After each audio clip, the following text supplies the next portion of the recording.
కన్యా రాశి వారికి ఏమండి, మీకు కూడా అక్షయ తృతీయ ఎండ్. మార్చికి సగం అదృష్టం పోతుంది. ఏప్రిల్ మే బాయ్ బాయ్, వీరికి ఫేర్వెల్ ఉంటుందన్నమాట. గురుగ్రహము భాగ్యస్థానం నుంచి ఫేర్వెల్ చెప్తున్నాడు, బాయ్ బాయ్. ఇంకా నీ అదృష్టం ఏమున్నా ఈ లోపల చేసుకొని అయినా ఏమైనా కావాలంటే చెప్పు, ఇస్తా. ఇక నువ్వు అట్లాగే ఇంట్లో పడుకొని కూర్చున్నావు అనుకో, రీల్స్ చూస్తూ కూర్చున్నావు అనుకో, నేనేం చేయలేను, ఏదైనా కష్టపడితే ఏదైనా ఇస్తా రా అని అంటాడు. మీరు వినకుండా మే వరకు అట్లాగే ఉన్నారనుకోండి, అక్షయ తృతీయకి గురుగ్రహం మారిపోతాడు, ఇంకా జంప్ అయిపోయింది. అందుకే ఇప్పుడు సేఫ్ జోన్కి వెళ్ళే ప్రయత్నం చేసుకోండి.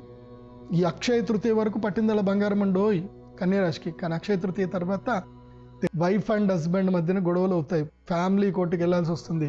కాబట్టి కన్యారాశి వాళ్ళు సప్తమ శని వచ్చేస్తాడు, ఇంకా మీ ఆయనతో గొడవలు ఉంటాయి, జాగ్రత్త. నేను ఒకటే చెప్తా,